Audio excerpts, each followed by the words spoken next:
A atração a seguir é recomendada para todas as idades.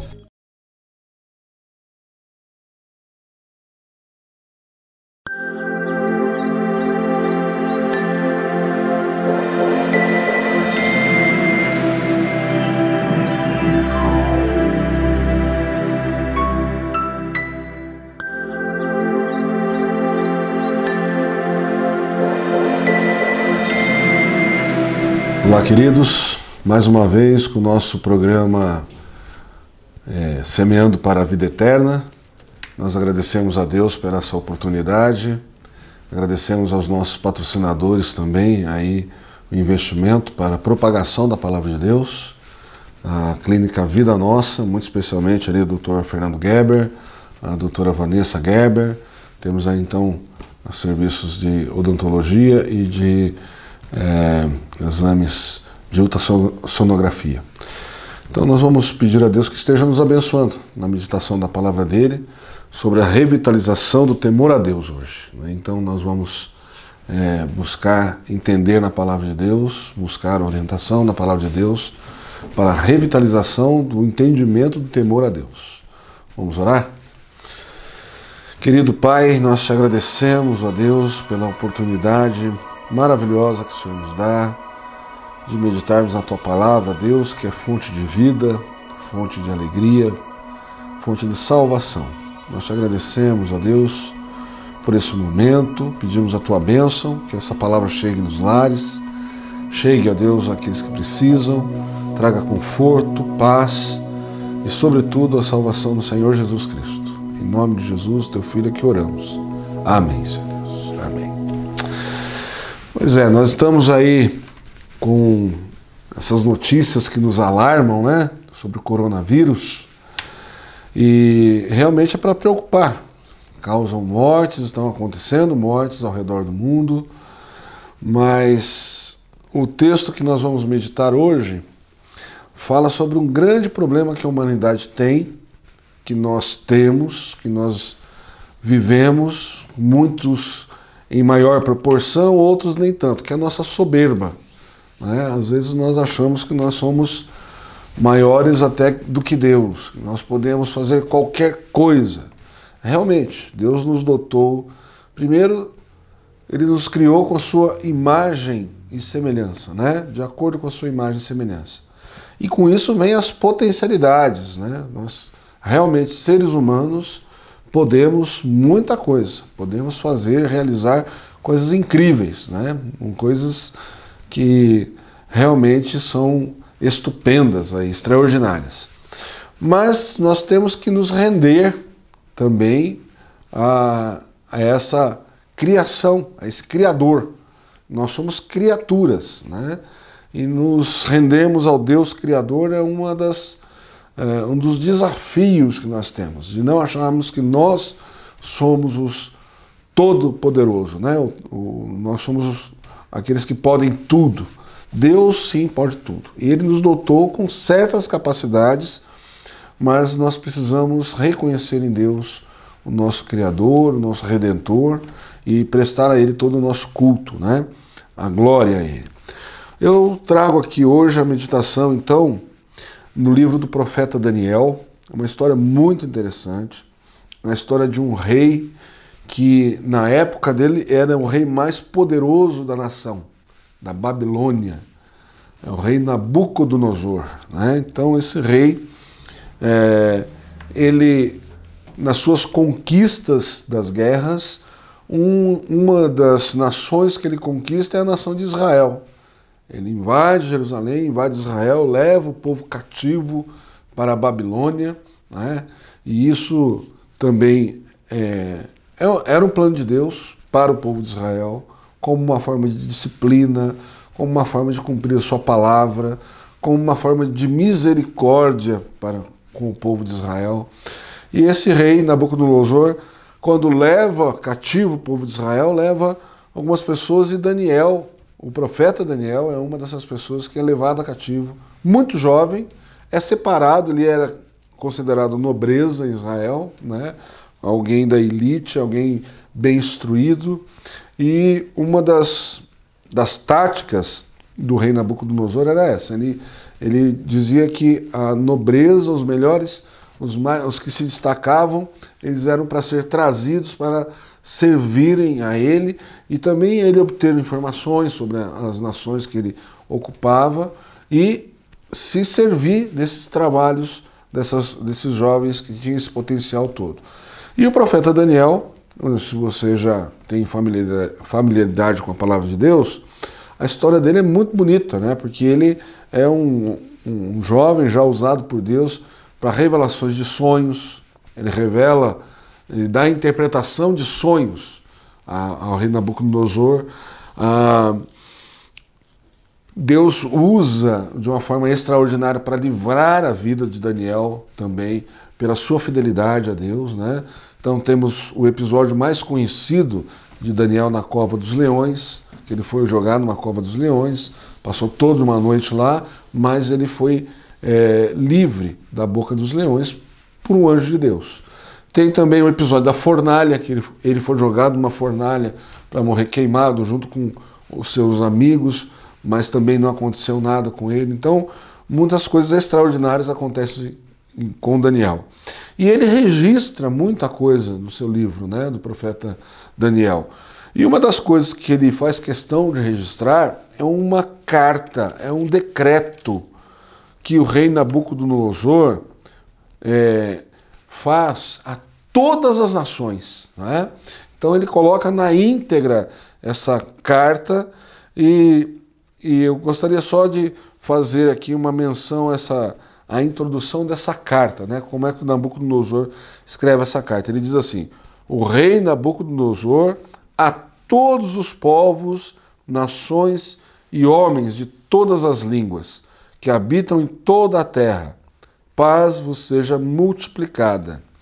Então, ele escreve um decreto, aliás, uma carta, uma publicação que é para ser divulgada aos 4 cantos da terra, né? E ele diz assim, isso está no capítulo 4 do profeta Daniel, do livro do profeta Daniel. E ele diz assim no versículo 2: pareceu-me bem fazer conhecidos os sinais e maravilhas que Deus, o Altíssimo, tem feito para comigo. Quão grandes são os seus sinais, e quão poderosas as suas maravilhas. O seu reino é sempiterno, e o seu domínio de geração em geração. E aí Nabucodonosor conta uma experiência de um sonho que ele teve, e esse sonho se cumpre 1 ano depois. Então eu vou ler o texto base da nossa meditação, que é esse relato, né, do que aconteceu com o rei Nabucodonosor e por que é que ele escreve isso para propagar para todo mundo, né? Então, livro do profeta Daniel, capítulo 4, eu vou ler dos versículos 28 até o 37, né? Do 28 até o final do capítulo 4. Então, a leitura vai já fazer esse esclarecimento que isso acontece 1 ano depois que ele teve um sonho que o profeta Daniel interpretou esse sonho, tá? Então diz assim, a partir do versículo 28: todas estas coisas sobrevieram ao rei Nabucodonosor. Ao cabo de 12 meses, passeando sobre o palácio real da cidade de Babilônia, falou o rei e disse: não é esta a grande Babilônia que eu edifiquei para a casa real, com o meu grandioso poder e para a glória da minha majestade? Falava ainda o rei quando desceu uma voz do céu: a ti se diz, ó rei Nabucodonosor, já passou de ti o reino, serás expulso de entre os homens, e a tua morada será com os animais do campo. E far-te-ão comer ervas como os bois, e passar-se-ão 7 tempos por cima de ti, até que aprendas que o Altíssimo tem domínio sobre o reino dos homens e o dá a quem quer. No mesmo instante, se cumpriu a palavra sobre Nabucodonosor, e foi expulso de entre os homens e passou a comer erva como os bois. O seu corpo foi molhado do orvalho do céu, até que lhe cresceram os cabelos como as penas da águia, e as suas unhas como as das aves. Mas, ao fim daqueles dias, eu, Nabucodonosor, levantei os olhos ao céu, tornou-me a vir o entendimento, e eu bendisse o Altíssimo, e louvei e glorifiquei ao que vive para sempre, cujo domínio é sempiterno, e cujo reino é de geração em geração. Todos os moradores da terra são por ele reputados em nada, e segundo a sua vontade, ele opera com o exército do céu e os moradores da terra. Não há quem lhe possa deter a mão, nem lhe dizer: que fazes? Tão logo me tornou a vir o entendimento, também para a dignidade do meu reino, tornou-me a vir a minha majestade e o meu resplendor. Buscaram-me os meus conselheiros e os meus grandes. Fui restabelecido no meu reino, e a mim se me ajuntou extraordinária grandeza. Agora, pois, eu, Nabucodonosor, louvo, exalço e glorifico ao Rei do céu, porque todas as suas obras são verdadeiras e os seus caminhos justos, e pode humilhar aos que se andam na soberba, aos que andam na soberba. Amém. Então esse é um relato, é uma narrativa do próprio Nabucodonosor sobre o que lhe aconteceu. Ele teve esse sonho. Ele teve um sonho em que descia um homem do céu, falava com ele que essas coisas iam acontecer, né? Então, um ano depois, acontece exatamente como ele sonhou. E o que me chama a atenção em Daniel é que Daniel vai interpretar esse sonho, e Daniel teme pela vida de Nabucodonosor. Veja bem, o rei que o tirou da terra dele, da casa dele, da família dele, destruiu a cidade onde ele morava, ele é um escravo daquele homem, mas ele teme pela vida do homem, pelo que Deus revelou, né? Ele teve a sua vida em risco, mas ele não leva em consideração isso. Ele está ali para servir aquele seu rei, né? E o tema da nossa meditação é revitalizando o temor a Deus, né? Então, como eu disse no início, às vezes nós somos tomados por um sentimento que nós podemos fazer tudo. E realmente nós temos várias potencialidades, né? Deus nos dotou de várias potencialidades, de imaginação, de inteligência, de força, de graça. São todos atributos que Deus comunicou a nós, homens e mulheres, quando Ele nos criou, né? Então, são atributos dele que Ele comunica. Nós temos isso. Nós temos como desenvolver isso. O problema é quando nós não reconhecemos de onde vem isso, de quem nós recebemos essa comunicação. E achamos que nós somos os criadores, nós somos quem podemos fazer todas as coisas, e aí nós nos tornamos soberbos, né? Começamos a desprezar não só o Criador, mas o nosso próximo. Se ele não realiza coisas como nós realizamos, né? Se ele não parece com o que nós queremos, aí vem os preconceitos, vem o desprezo pelo próximo, pela obra do próximo, as invejas, as disputas, né? Tudo isso é por causa da soberba. Nós temos o nosso ego inflado. E quando o nosso ego é atacado, nós reagimos. Reagimos com maldades, reagimos com vingança, com violência. Tudo isso é fruto realmente do pecado que gera tudo isso, né? Gera essa soberba em nós. Então, essa história do rei Nabucodonosor, como eu disse, ele é o homem mais poderoso da terra neste momento da história, né? E ele tem essa revelação de Deus, recebe essa disciplina de Deus e entende que Deus está atuando, que Deus está acima dele e que ele é muito melhor. O relato não deixa equívocos, que a soberba subiu ao coração desse homem. E ele realmente acha que todos os feitos que estão realizados ali somente foi pela sua força, pela sua inteligência. Veja bem, ele está deslumbrado, né? Ele está deslumbrado com suas obras. Nós estamos aí, eu disse no início também, à mercê dessa contaminação com o coronavírus, né? O coronavírus é algo que nós não conseguimos nem enxergar, é microscópico, mas é algo que pode nos matar, né? Tem aí a quantidade de fatalidades já sobre a influência desse vírus. Então, como é que fica a nossa soberba diante de algo que a gente não consegue nem enxergar, que pode destruir a nossa vida? A gente depende de Deus, a gente precisa reconhecer a nossa fragilidade muitas vezes, né? E orar, pedir a Deus que nos livre do mal, que nos livre realmente da peste, né? Da seta que voa de dia. São coisas que não estão diante da nossa capacidade, muitas vezes, de nos defender, né? Quantos médicos, quantos agentes de saúde que trabalham com isso todos os dias já foram afetados, até morreram, né? Até vieram a óbito tratando desse vírus, né? Infelizmente, são realidades que a gente precisa estar atento aí para perceber que diante das nossas potencialidades, nós também somos frágeis. Então, reconhecer em Deus tudo e glorificar por tudo não é uma garantia também de que não vai acontecer nada de nada ruim com a gente, não é? Mas é uma garantia de que realmente nós estamos no caminho certo, de acordo com a sua palavra, com a palavra de Deus. Que é a Ele toda a glória, a Ele toda a honra. E nós somos gratos a Deus porque podemos realizar essas coisas. Obviamente que nós queremos ser reconhecidos pelas nossas realizações, mas vejam bem nas palavras de Nabucodonosor como é que ele começa esse testemunho, né? Ele dá esse testemunho. Interessante que o testemunho, a palavra testemunho, ela vem de morte, né? Martirios no grego.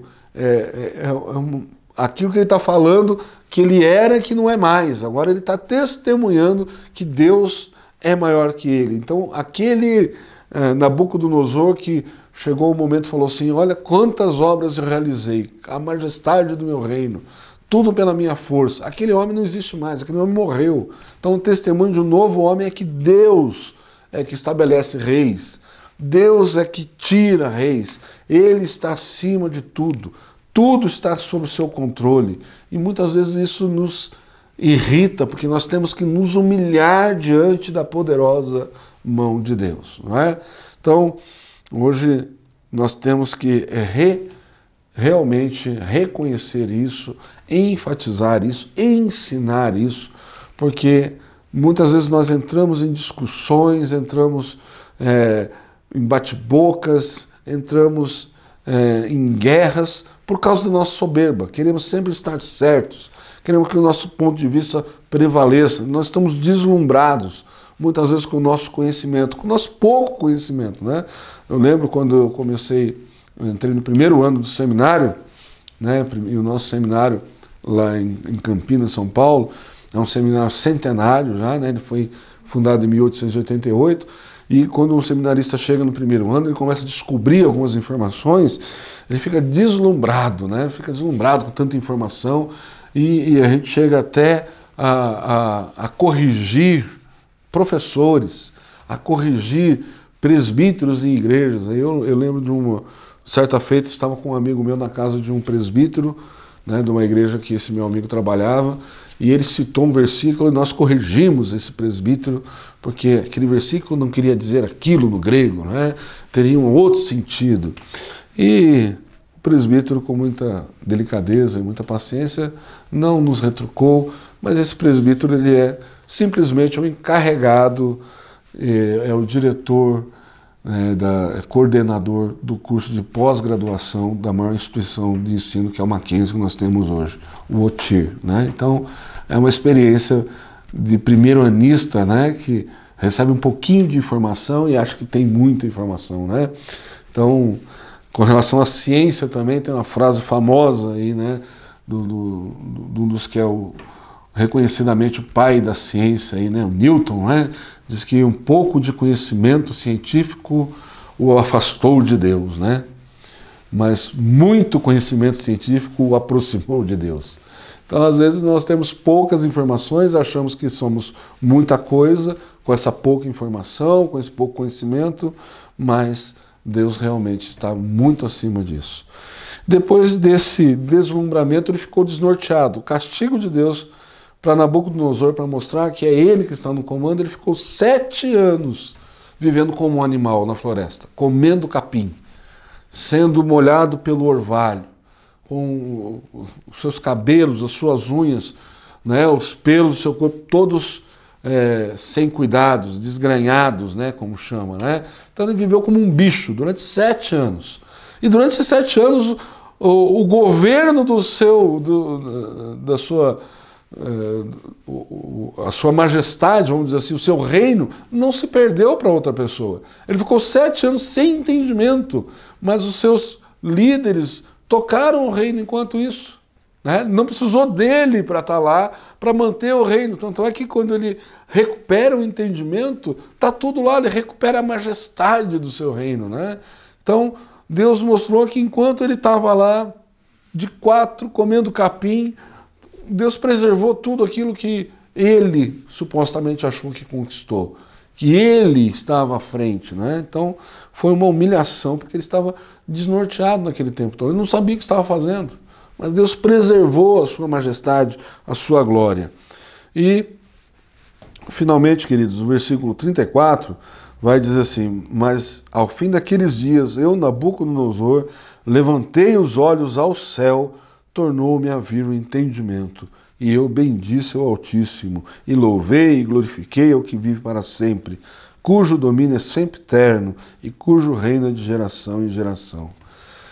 Levantar os olhos aos céus é você abrir os seus olhos espirituais, é você enxergar em Deus tudo isso que Ele está dizendo que Ele é, e a palavra dele está dizendo que Ele é. Essa palavra veio a Nabucodonosor 1 ano antes disso acontecer com ele, mas ele preferiu ainda não ouvir a palavra de Deus. E somente depois que ele passou por essa disciplina, por essa mão de Deus atuando na sua vida, é que ele se reconhece como dependente de Deus, que ele abre os seus olhos espirituais e se torna um grande evangelista, né?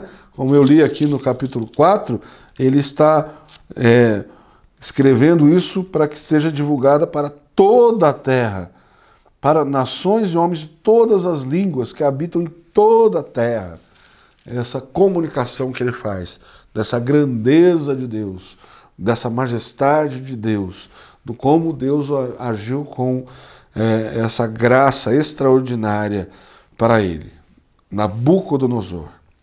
Eu fiz algumas pregações temáticas, falei sobre algumas biografias, como Pedro, como Sara, né? Então, gente que está ali, como José, que estão todos relatados ali em Hebreus 11, né? Nos heróis da fé. Mas todos eles foram do povo de Israel, né? Eram um povo de Israel. E Nabucodonosor não está lá em Hebreus 11, na galeria dos heróis da fé, mas ele foi um grande evangelista na sua época. Proclamou a todos os cantos da terra que Deus é o Deus soberano e é a Ele que nós devemos nos entregar. Eu desejo que você tenha essa clareza, essa iluminação de Deus na sua vida, proclamando a grandeza de Deus, dizendo que Ele é o soberano, Ele é o todo-poderoso, Ele que estabelece reis e destrona reis, Ele que preserva a sua vida, preserva a sua família. Então recorra a Ele nos problemas. E você vai ver que muitas vezes está muita coisa fora do seu alcance. Muita coisa não podemos, mas Deus está agindo e preserva. Deus abençoe a sua vida, a vida da sua família, daqueles que você quer bem, e você seja um abençoador também daqueles que estão ao seu redor. Deus abençoe e conte com as nossas orações. Amém.